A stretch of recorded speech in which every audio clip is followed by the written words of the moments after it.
I think you have some very exciting news to share. It is really a big thing if the biggest TV production company works together with the biggest private TV broadcast, so together with the biggest online shopping platform in Germany. Yeah. And in the middle there's this really great agile startup J that put us all together. I don't see my job threatened by AI at all. No machine can understand us or can replicate us. How much time you spent on a TikTok post, what you comment underneath it, how you talk to Alexa at home will be remembered.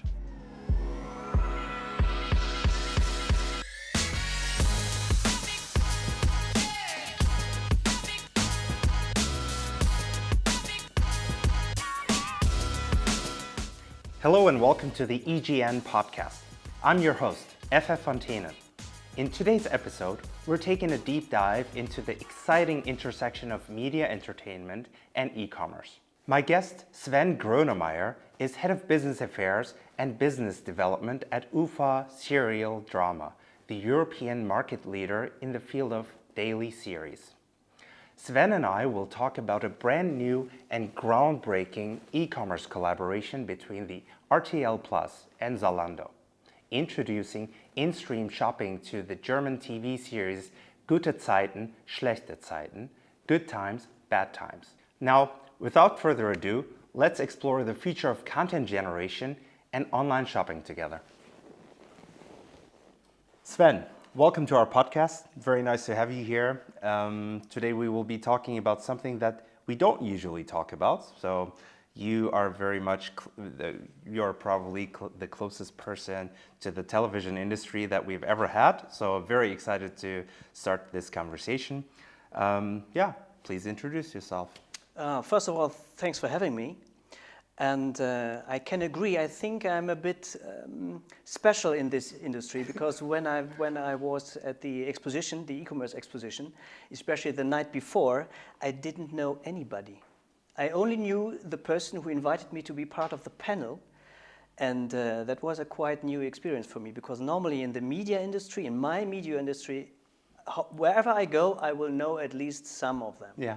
So it was a great experience for me, and I was really excited to talk on the panel about things I'm not so into like you are, but it was great fun. And now I'm happy to be able to talk about the thing I couldn't talk about that time. That being said, I think you had some news at that time that you weren't even able to share with the audience, right? No, I couldn't reveal that because we were just in the pre-launch phase and everybody had to keep their mouth shut because we wanted to do a really proper big bang for the introduction in the German market because it is, and I think still that it's true, it is a big thing. Yeah. Do you want me to talk about right now? No. Or do you want me to talk about it later? We don't want to, we want to keep people as long as possible. So we will save this for a later stage, but I want to first and foremost get to know you as a person. Maybe you tell us a little bit about your background. Sure. Well, actually, if we talk about the real background I'm coming from, this is physics. I have a diploma in physics. Like Angela Merkel. Like Angela Merkel, right? But she made also a doctor. I don't did my doctor. I entered then the IT space, IT and telecommunication space, and I ended up with the television. Okay. So I'm working for UFA Serial Drama. UFA Serial Drama is part of several sister companies, all belonging to the UFA umbrella. So UFA is the biggest TV production company in Germany, and the sister companies, each of them is responsible for a certain area, certain genre, TV-wise.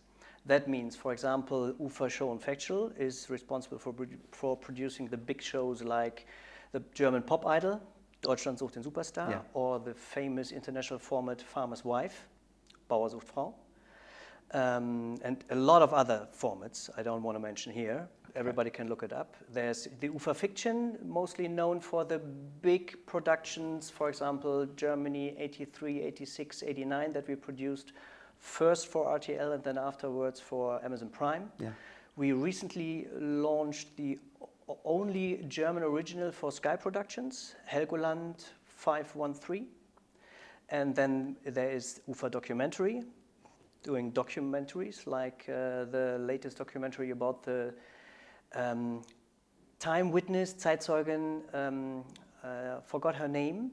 It's a famous Jewish Zeitzeuge, and we did a whole documentary about her, and we also did the documentary about the World Championship in Qatar, All or Nothing. Yeah. And then there is UFA Serial Drama, where I'm responsible for 2 areas I will just recover afterwards. But UFA Serial Drama is known for long-running daily series, especially daily series. Yeah. We also did, the most famous one, actually the start of the existence of our company is Good Times, Bad Times, Gute Zeiten, Schlechte Zeiten, running since 1992. We just passed 8,000 episodes, and it's still the most successful German soap ever, meaning we still have of all time, we have very attractive ratings still in the Access Prime Time.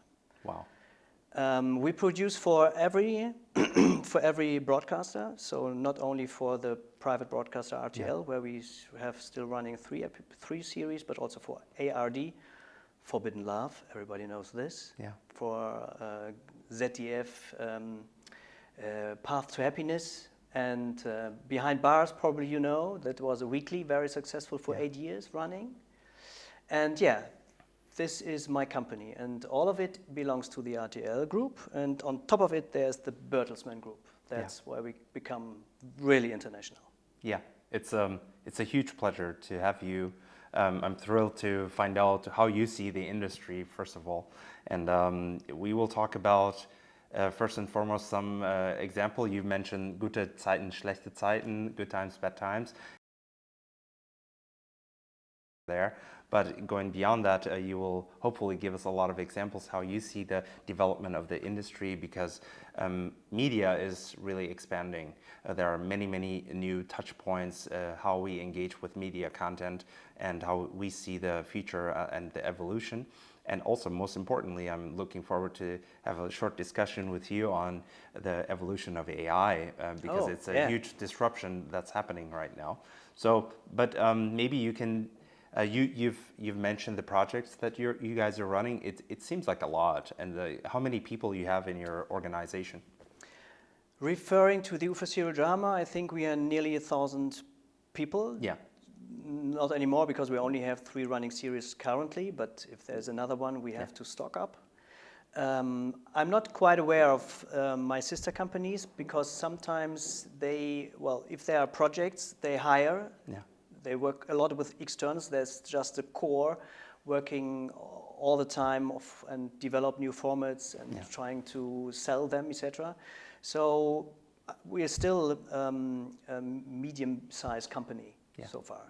Yeah, sounds great. And you've what's the history? Like how many years has the company existed again?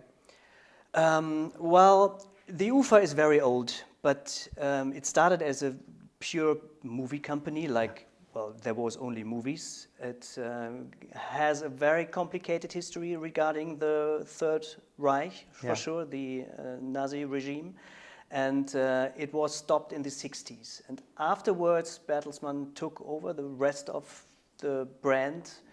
All the old classics, Metropolis, etc., resides with the Stiftung. Yeah. Foundation? With a foundation, so the Friedrich Wilhelm Murnau Foundation. Yeah. And it has been started from scratch, new mostly. And I can mostly refer to the UFA Serial Drama. I'm not quite aware. There have been, in the let's say, starting in the 70s, there have been 10 or 12 different labels working for the German TV market in different versions. But now, with the structure I just told you, is the current structure the UFA is having. Yeah. So you pretty much assume the whole, from the ideation phase to conceptualization and then implementation, the whole journey. Oh yeah, we do. Yeah. We do everything from the either we get an idea and adapt it, or we have an idea on our own, then we produce it, and mostly we license it.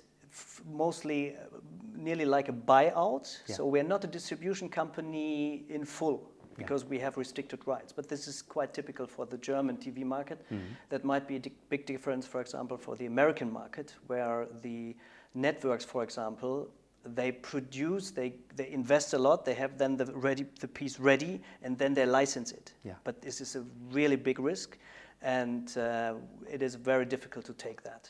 Yeah, definitely.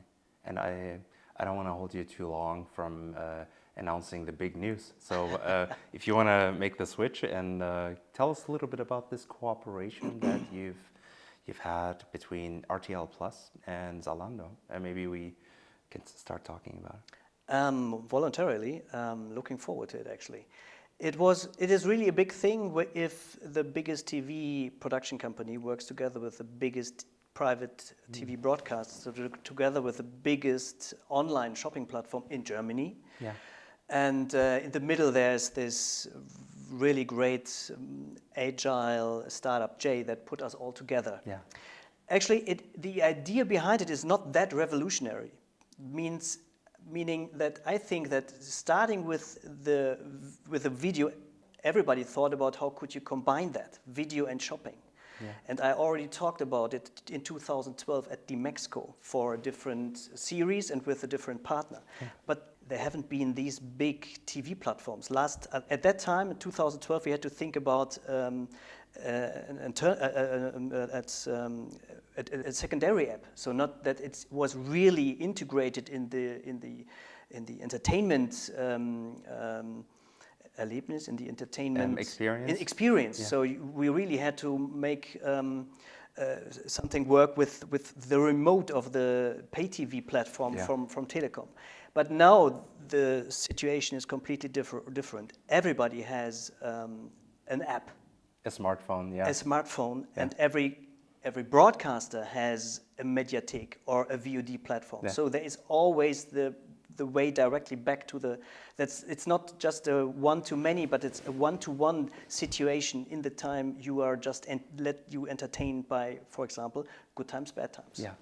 So the paths crossed between J and this old idea everybody is talking or having walked around with. Just to park that for a second, can you tell us a little bit about J, for those of us that don't know them? J is a startup based in Babelsberg, yeah. And the head of J is a guy working still and especially formerly in the TV production company. So there's this media tech hub in Babelsberg, where or Potsdam, where a lot of the media companies try to work together and try to build up a hub for this media industry. And there, the paths crossed between the guy from J, Peter Effenberg, and my boss, Joachim Kozak. And then Joachim Kozak raised the subject to me, and I said, "Oh well, that's brilliant. Let us be part of it because we want to do it that long time, and we are the best positioned TV production company for this." Yeah, I tell you why.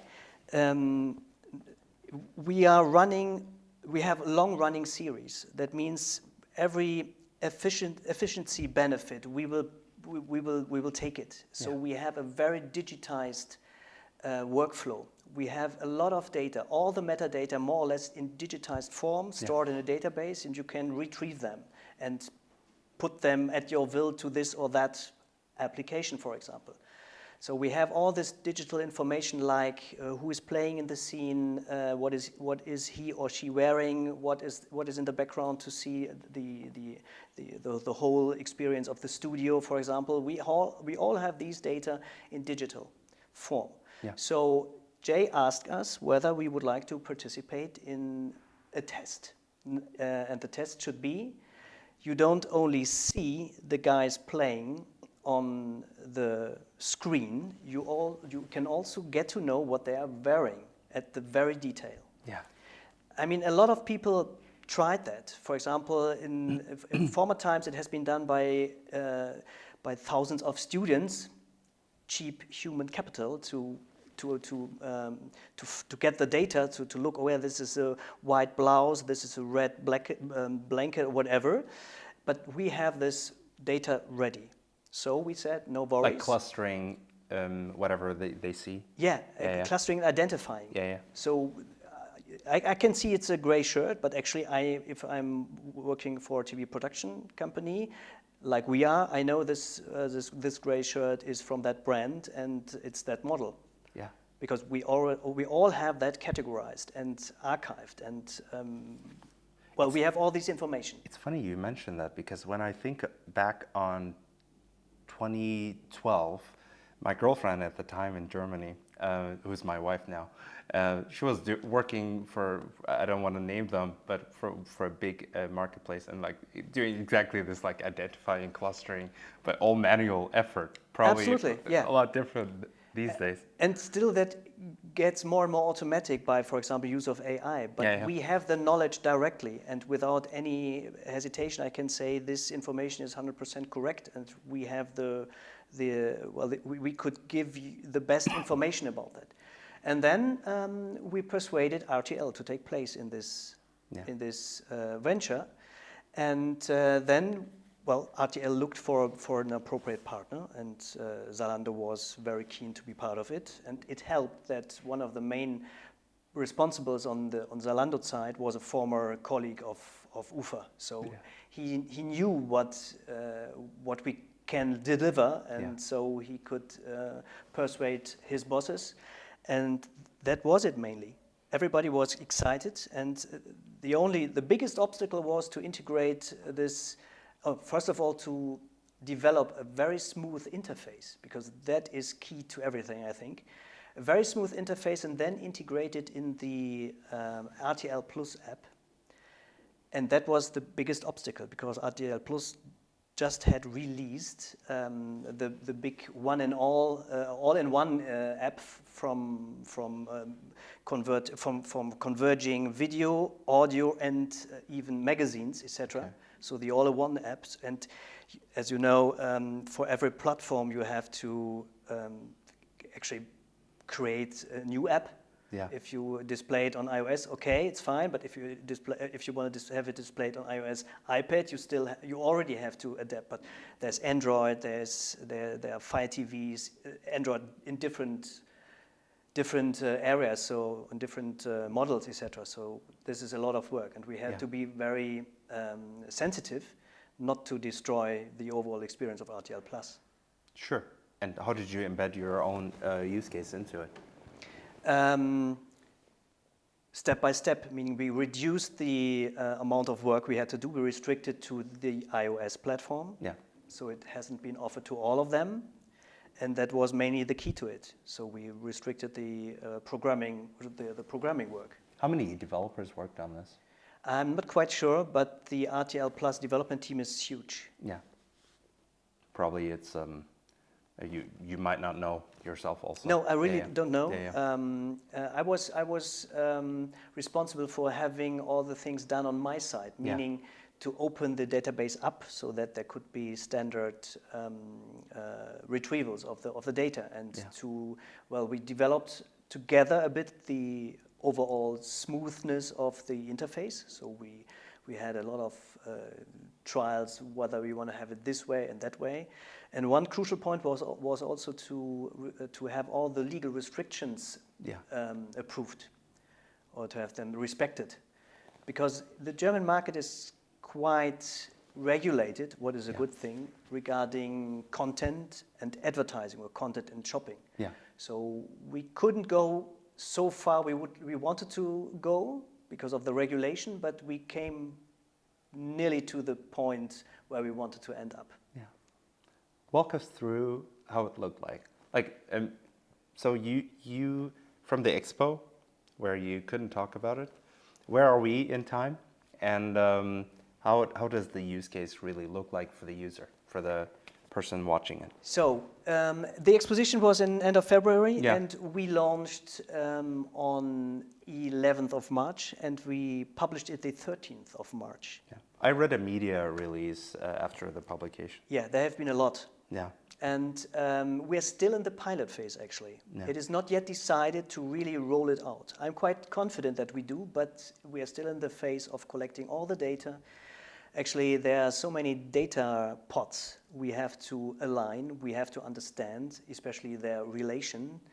Haven't thought about that complexity, but we have already some good feedbacks and some good insights. But coming back to how does it work? Yeah. So it works for iOS platform only, but well, that's the case. So if you're watching Good Times, Bad Times on your iPad, for example, Yeah. and you press pause, then an additional layer pops up, similar to the Amazon X-ray. Okay. It's on the bottom, and there you directly see not the full information, but you see a display of the actors that are playing in the scene and what they are wearing.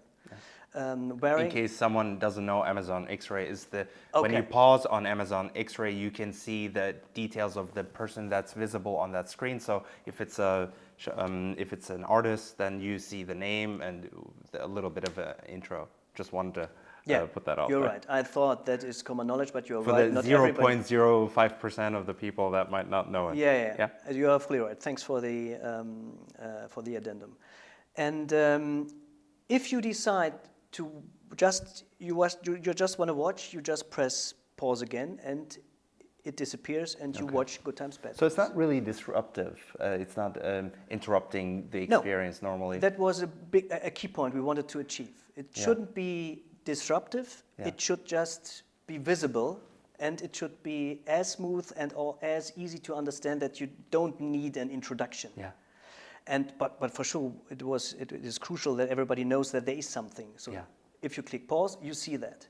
And then you see the pictures of the actors playing that, and well, I just mentioned that. And also the background music. So if there's not the score music that is composed, nobody knows it, and it's normally not even a full track, but every source music, whatever, every popular music, you can just see and, for example, listen to it, because the music app is also integrated in the RTL Plus app. Actually, I'm not quite sure whether that feature already works like that. Yeah. But the main point or the main importance lies on the information on the roles. So if you are just, for example, if you just start looking, you can just press the picture, and then you see on then another layer pops up, and then you can see, okay, this is the role. She plays that role. She does this. She's together with, and all that kind of stuff. And for sure, there is this white shirt that you're interested in. Then you click on it. Unless you click on it, nothing happens. But if you click on it, then you get further information. First of all, what you see, and then 3 options provided from Zalando. That's the first time that you see that you have the possibility to buy, for example. Then you see 3 options to buy, normally only similar things. Yeah. Why only similar things? Would be greater to have the original be buyable. First of all, Zalando is not offering everything that we are using. Yeah. I mean, we really have guys who are really interested to really have modern outfits, modern styles. Sometimes they fly over to London, buy on the flea market, so you won't be able to have the original. Yeah. And we are 6 months ahead, meaning we prepare the story and the shooting, everything, and if it's live, it's 6 months later. So even if it's Maybe it's it's new, not in season or anything. It's not in season anymore. So this is a difficulty. But however, you can see similar things, and you can at least get a notion how to dress like him or her. Yeah. You have. I think that's it, right? Yeah. You can that's then the main decide thing. whether I just want to click it. So build up a wish list, or you say I want to buy it, and then you enter the checkout, meaning then we hand over to Zalando, and then it's depending whether you are a Zalando customer. Or are you still in the app, or are you getting transferred to some browser or Zalando in the last step? Then you get really transferred to Zalando. But before, it's everything in the thing. That is the new one. You don't leave your entertainment area. That's a big point. Okay. That's super interesting. And also, up until now, you mentioned it's available on the iPad or also available iPhone, on the iPhone, iOS. But just iOS platform. Okay. So do you have maybe some numbers that you can communicate? How many people from those that watched this, in terms of the pilot project, from those that watched it on their iOS device, how many percentage-wise interacted with this feature? That is not so easy to say. So, for example, adoption rate. No, yeah, sure. I just want to make clear from which point on you think they interact. So, for example, first of all, we have to find out how many people pause, right? Yeah, so, but we don't. Yeah, pause and just go further. We don't count them, so they don't interact. So exactly. If we reduce them and then we only take the guys who are really willing to interact, meaning doing the next step. I'm not quite sure, first of all, whether I can reveal the numbers and whether I already know the last numbers. So we are quite happy with the interaction. What I'm interested in knowing is 2012, you were giving this presentation at the Mexico, right? The market was obviously not ready. So I'm not really interested in the very, very concrete numbers, but in terms of like a rough direction, is the market ready for this type of engagement, interaction among the users? Or like, what's the learning from this pilot? You know what I mean? Yeah, we are confident. Yeah. And so we're trying to, let's say, evaluate the numbers of buying, for example, and just interacting. So extending the time you interact with the app, the deepness you dive into the series, because this is to remember. It is still a minimum viable product. It is not the final thing. And we didn't do it just on our own because the risk was quite high and the investment we did was high. So we did a research before. So we didn't start right away. We had the idea that this is interesting for the audience because both RTL and UFA Serial Drama get messages, emails. Yeah. Formally, we got postcards asking for where can I buy the shirt of Emily or whatever. So we knew there is certain interest, but we couldn't quantify it because there was so many breaks in between the media and so many steps to approach us to ask this question. Yeah. So we did a research.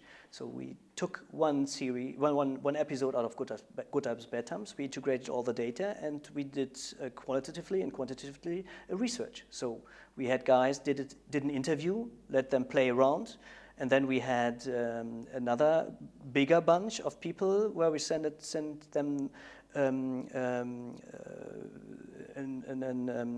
link so they could use it in the browser and tell them, well, you could buy if you want, but remember, you buy.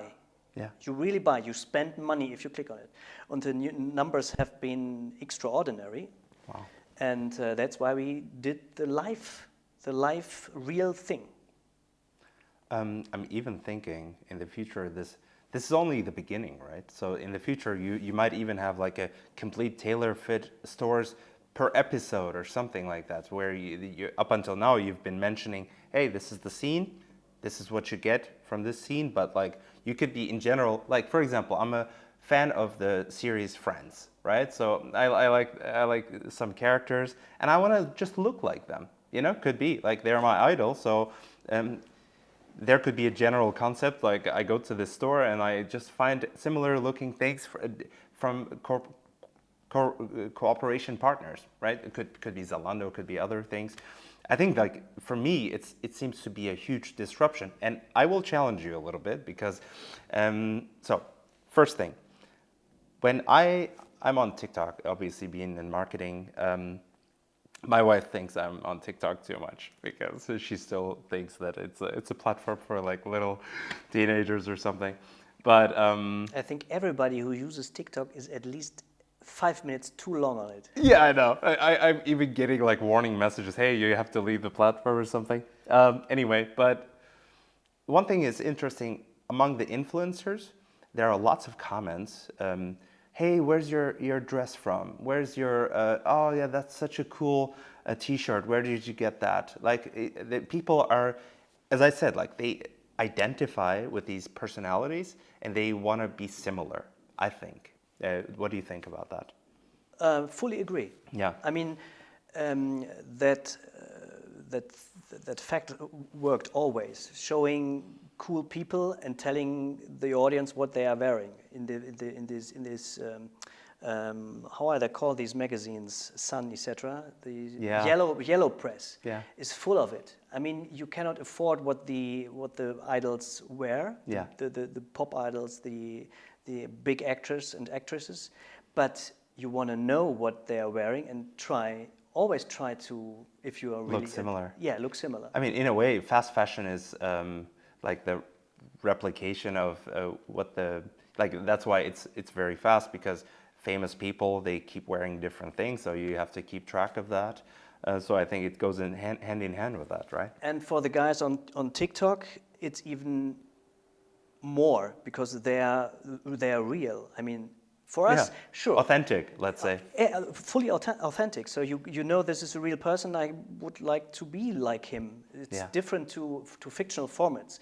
Still, our audience is identifying to a certain point with our actors, because we try to display the normal life. Yeah. The normal life, a bit bigger than the normal life, but still normal day people, normal people day life and day problems. Yeah. So for sure there is identification, and for sure we stress a lot the styles of our actors and actresses. So sure, I'm sure that there's identification, and especially if you see, if you buy online, you only have these pictures and these models. They don't move, and now you have.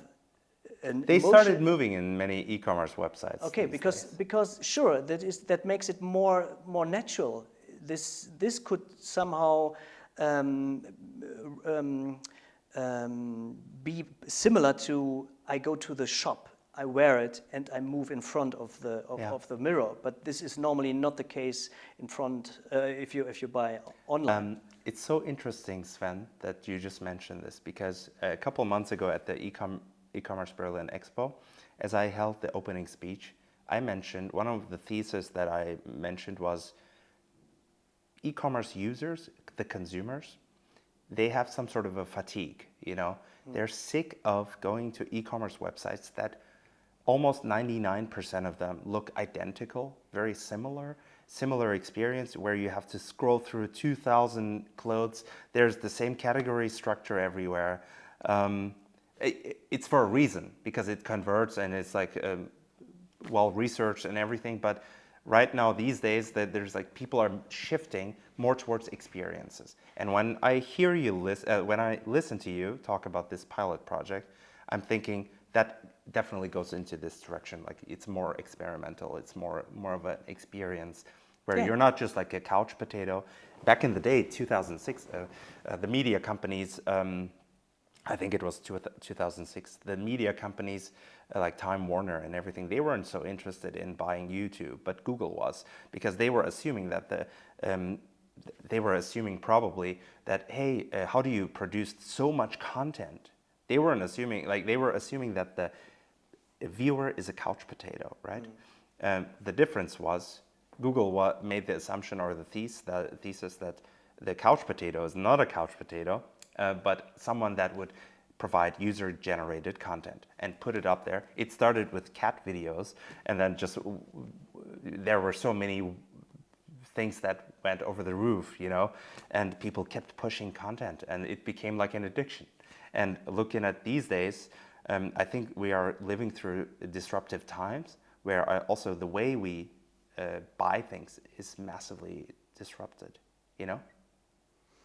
Yeah, I don't know whether it's a disruption or it is changing. I mean, when I remember when I was shopping a lot more, I always had somebody at my side who told me that it would fit to me. So he was my consultant. Yeah. And now the media wants to become the consultant for anything. So, for example, what we do is, well, we dress our actors that they fit into a certain image, that they present something, some character Eigenschaften. Properties. Some from the character to show. So I'm elegant. So characteristics. And now you see these guys in a natural environment moving, and you have the feeling, I want to look similar. So, but how do I do that? I need to have that, and I am. So we are starting to collect, for example, for the next release. Mostly, we will have not only the different parts of it, but we will talk about the style of the role, meaning we not show what all the shirts are they're wearing, but in which combination, so that everybody can easily understand, okay, if I have that and that, then I could look like that. Yeah. And on TikTok, etc., this is huge. I'm quite sure they recommend you what to do, what to wear. Yeah. But what are the next steps to make this maybe adopted by a larger target group? I mean, so far we've talked about iOS, but my assumption is that's still relatively smaller target group that you're addressing. What are the next steps? Well, currently, I think everybody does it with an MVP. You look for the most, or for the most easy adoptable changes, and that will be definitely also the payment process, etc. So this is still too long, but this is due to the fact that we wanted to touch as less as possible and have it nevertheless integrated. And we will definitely use more platforms. For example, we already have an interface on the big screen, and that works quite well. Even if it is still via the remote, it works so much better than before, that everything I saw before. Yeah. And I think this will be the two crucial points that will be change. I have to out myself. Since I was 19, where I moved out of my parents' place, I haven't owned a TV at all. So every time I'm at my friends' apartments and everything, I'm amazed. Like, they have this very smart TV. It's gigantic. Usually I just watch things with my laptop or stuff like that. It can do a lot. It's like pretty much everything that you could do on the whole. We've also discussed this with an interview partner. The smart TV market is booming, so lots of possibilities there. Yeah, so that might be the next step. I'm quite sure you're very special not having a TV. You are still in the bubble. I mean, I still watch stuff, just not own a TV. No. But I mean, what you say, the smart TVs become smarter and smarter. They become bigger and bigger, but smaller and smaller in the same way. Meaning, big screen, but you can hide it somewhere. So. I think it is still the most used entertainment object at home. Yeah, it's recently I've done with my teams the Clifton strength. It's a test that you do with, like, it's part of management training. Sometimes you answer maybe like 1,000 questions, and it builds a profile of yours. So in my case, it was like visionary and some other things. I found it very interesting because talking to you seem to be a great visionary because you have these ideas, but you're also implementing them today, which makes me motivated to ask you. Let's imagine we do a fast forward. We get on a time machine and go to, what do we have, right, to 2024. Let's go to the future, 2034, right? Oh, that's a huge step. Yeah, it's a big one. Am I allowed to combine it with AI? Yes, this is the segue I'm trying to make. Okay. So it's how is the future looking? I don't know how the future is looking, but I know what I would like to achieve within my little world of fictional series. Yes. So in my head, there is the combination of our knowledge, meaning 30 years of, or then 40 years of series and fictional stories, character development. The AI competence has raised, and we are all in Web3, in the metaverse.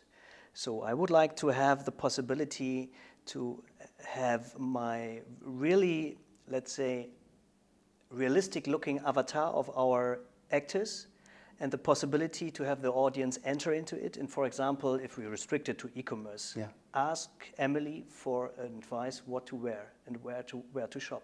Yeah. And getting a step back, having some of it played automatically. I'm not quite sure whether I want to disrupt our business model that strong, but this is something I'm not even quite sure whether that wouldn't come at definitely, because it seems so obvious. I mean, we have so much data. Data is important for AI. And we can train machines. The machines become, every time they become better and better. So we have avatars, they become better and better. Now we have AI models. You cannot tell the difference. Well, you know the difference because currently they are still too perfect for a human. But this will be just a prompt to have them not being that unrealistic. And then you put all together, and I mean, Sims already worked on their own, I think. So they already had not the best episodes, but it worked. And well, why don't build a set similar to ours in the Web3 world, and you have to pay to see it. So currently we cannot give our audience the possibility to visit the studios. I had the chance several times, and I always enjoy it. I'm doing this, or my company does it, but it's still impressive how that works. Just having a set artificially built, but on the TV it looks like real. Yeah. And with that setup, you could, first of all, have them be part of the series and interact with the roles in their characteristic way, because the artificial intelligence has them created as they behave since 30 years. Yeah. So this was a big picture, and all the rest, flying cars and etc., we have to see in the future. Yeah, and so I mean, when you watch Back to the Future, the way they imagined how we would look like in a couple of years ago was not really, kind of, we disappointed them, I guess, in a way. So. Yeah. But looking back to today, we did the fast forward, but let's get back to the reality. I think it would be good for us to kind of define the framework. Like, where do you see the biggest pillars where AI will be helpful, or is even today, for your industry? There are two big points I want to highlight. First of all, there is this creational thing. A computer helps create something that formerly was not possible, or where we never thought about it, because we thought we create and the computer is just the machine that makes out of my idea something. Yeah. And now the computer is able, the artificial intelligence is able to create stories. So, or create images, create movies. Sora, for example. Sora is incredible. It's incredible. It's far from that we can use it while we are doing daily series, meaning we have a strong budget to respect. So we won't be at the forefront of what is possible. Yeah. We won't be able to have AI created special effects like Matrix is using it. But we will already, we are doing it soon with, for example, Amongst Us, Unter uns, 30 years old, and we will do a special where we will revive an old character that has already been dead for several years in the series and in reality. So we will use AI as a special effect to have this person come again to life. We will use synthetic voices. We will use, in every case, we will try to use these new possibilities to extend the universe we can tell story within. Yeah. To push the boundaries, to have more flexibility in telling stories, because we're quite restricted so far. I mean, if you want to have 25 minutes per day, every day, you really have to be fast and you have to restrict yourself. You cannot tell everything. Yeah. But we push the boundaries to be more explicit in ways we couldn't be before. Yeah. We had these tools that help us to do it automatically and cheap. And this is the side of creation, and we are also playing disappointed with ChatGPT regarding getting ideas or stories. Yeah. there's the fact of what data has been put into ChatGPT, and it seems that the data has been mostly American culturally influenced, and that is not. There are no stories that we want to tell and that we will tell. So this does not help so far. But working also on an own trained ChatGPT, German soap ChatGPT. I was going to say, yeah. Yeah. So we will see where that leads us. And on the other hand, what I'm working on is using AI to automate processes in localization. Localization, like getting good subtitles. Yeah. Subtitles that are able to, for example, translate idiomatic expressions. Formerly, cultural nuances. Yeah. Exactly. That hasn't been possible without the new machines that you can give context to the translation. And the next thing will be for sure dubbing. Yeah. And if I'm talking about dubbing, I'm in the first place, I don't talk about making dubbing speakers superflu. That's not my interest. But I have. They were shaking at home watching this. Definitely. I mean, this is really difficult because what I want is to show the audience good times, bad times in English from the 90s. But nobody is paying for it. Nobody will give me that much money that I can afford to hire a person who will speak for it. I have to automate it. If I don't automate it, this will just be only German and forever in our archives. That is not my interest. But you're democratizing this information or like this entertainment value for the masses that don't speak German. Absolutely. Yeah. I mean, we have the right to do so, but so far we don't have the means. And we definitely have to talk about the social responsibility by disrupting all these areas, sure, but that we have to, that is, I think, our responsibility at all. Yeah. Super inspiring listening to you because, in my opinion, you bring in the perspective, as I said, like not only that of a visionary, but also someone who's so close to the operations on the ground, seeing day-to-day impact or like bringing all these people together. I massively enjoyed this so far. And I want to also ask you, especially when we're talking about AI, you mentioned how you see the development or like the most important aspects that will be relevant to us. So like, do you have concrete examples or like concrete tips for e-commerce brands, like how, especially with AI, how they should be working with it, especially in the times that we're in? I recently gave an interview to an e-commerce company that was mostly about technical things like platform and stuff like that. And she's a content creator doing this since years as a freelancer.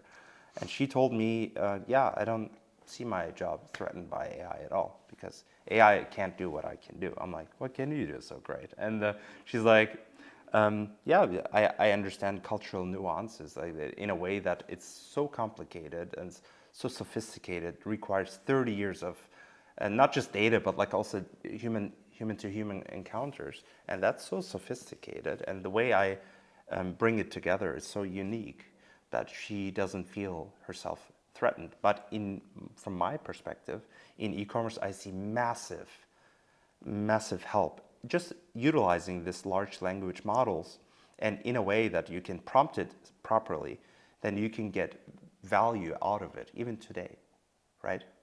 So, and I'm curious about, I mean, you come from a very different perspective. In German, there's a word called betriebsblind. Mm-hmm. Like when you're in a certain industry for so long, you kind of get very focused and you miss the bigger picture. So as someone that is working with Zalando, working with RTL Plus, you have a different angle. And I want to listen to your thoughts, how you see that. I'm thrilled that you asked me that. First of all, to your friend, I'd say, on one hand, I think she's right. Actually, I attempt to agree with her that the more specific you are, so the more niche, the more human you are, the less you are threatened. You are threatened, and you have to be threatened by the AI.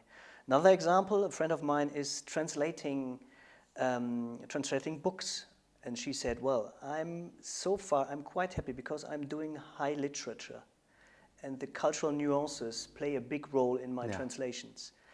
Other colleagues of mine who are translating Bedienungsanleitung, etc., technical documents, what a huge area is for the human, they really have fear. They're really afraid to be exchanged at the next level. Yeah. So, and the same thing I think applies to video production. The more the more you do mainstream, or let's say not the typical human branded stories, Marvel, for example. I think Marvel could be replicated by AI in 5 years. I'm not quite sure, because there's still love, interest, but the cultural nuances are not the cultural nuances of our daily life. Yeah. So we accept strange characteristics. Yeah. But if you want to have a real German thing, I think so far we are quite good with regard to being exchanged by pure AI. And philosophically speaking, I mean, it's all about data. And I'm not fully digitized, you're not fully digitized, so no machine can understand us or can replicate us or can replicate the interaction between us. But I'm not quite sure whether that means that the AI won't be able to create movies. At this stage, for example, for us, it is a really great tool, or it can be a really great tool, because, for example, normally we have to sell. We have to sell products. Our products are fictional series, for example. If you want to sell a product, the best is that if the customer understands the product. But if you want to show them how the video feels, how the movie feels, but you give him a paper, that doesn't help. Mm-hmm. So sometimes we did pilot films that cost a huge amount of money, or we did at least some mock-ups, like putting pictures to show how it could look like, to give him an idea of what idea we are just pitching. But with Zora, for example, we could easily produce at least some idea of how the movie should feel, what we can expect for a certain amount of seconds only, but it's not anymore the cat in the sack. Yeah. I don't know how the English correct proverb is. Not cat in a sack, but the unknown thing. I think we get it. Well, you don't sell the unknown thing. You don't have to do it, and you don't have to rely on something like the other guy will understand what I tell him because he will have the same pictures in the head than I have. No, that is normally not the case. Yeah. But so AI is, at least in the next month, a very good tool, I think, for everybody. Everybody should play around with it. Before we close up, I want to go back to one thing that you said, which I think is quite interesting. You mentioned that in one of the series, which has been going on for 30 years or so, you're doing a special on the 30th anniversary or so. What was that, right? And you will have one character who would be synthetically brought to life. Face swap, not really completely, but because this is too expensive. Yeah, but face swap, let's say, like using technology, which makes me think of the ethical implications of such a decision also. Because as you know, I'm really excited about AI, and I was even telling some friends, hey, you could gather data for a person. Like, let's say I would be no longer there, but there are so many videos of mine theoretically you could you have my voice, you could have all kinds of data about me, and you could replicate how I would react to a certain situation. For me, that's something interesting. I'm not really biased, or I'm not really skeptical about these types of things. But some of my friends said, "Hey, that's a no-go." The human civilization has developed ways to cope with death, and they have developed ways to. You have a funeral and you close a chapter and move on. You know what I mean? So you go all through the stages that has been known for years, yeah. And then now we're kind of re-questioning an entire area of things. How do you see that? You have really difficult questions to answer. It's the last but not least. I mean, sorry. Ethics is a big word. First of all, I think we have to differentiate between business model and the real way to do it, if we talk about this thing you just mentioned. I'm sure it will be a business model to be able to have the partner, the child, or whatever in the pocket to talk to him or her, to the partner that you just lost, to relieve the pain you have. And I'm quite sure that the best way would be to do the real thing. There is no ethics for me, no ethical question, because if we question all the business models, on the world, we cannot stop. Yeah. So that highlights the fact that we need more competent pupils, or we have to improve the system of education. But however, that is too far for this little chat here. So, yeah, I think there will be a lot of questions raised regarding ethics. Yeah. And one of it would be, for example, if we don't talk anymore about artificial intelligence, but if we call it machine intelligence, that would help to understand there's still a little difference between the art and the knowledge and what we humans have, and the machine that is more or less somehow reproducing what we put into. But it's because still we are guiding the machines. So I think this hierarchy must be somehow be respected. That's very human of you to say. Because, I mean, I've read this book from Mo Gaudat, who used to be the chief business officer of Google X, the laboratory where they develop the craziest AI features. And he says there are two possibilities. Either we have made, the general AI, human intelligence, intelligence will happen. General artificial intelligence will happen. It's a matter of time. So let's say in 2050, we could be sitting at a bonfire in the middle of nowhere for two reasons, two possibilities. Either we are running away from the machines because they got too intelligent and they completely disrupted our lives for whatever reason. Maybe they thought hey, you guys were destroying your own environment. We have to put an end to it. So here's how you live now. So people are escaping. Or the machines have made it redundant to work.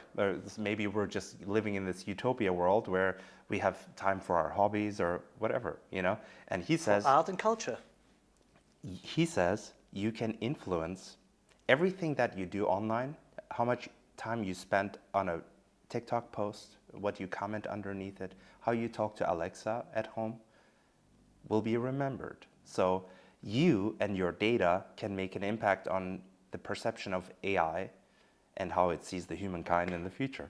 That being said, it's it's crazy, but he's right. Yeah, I can only recommend this book. I don't remember the title, but we'll put it in the show notes. Yeah, that's pretty much it from my side.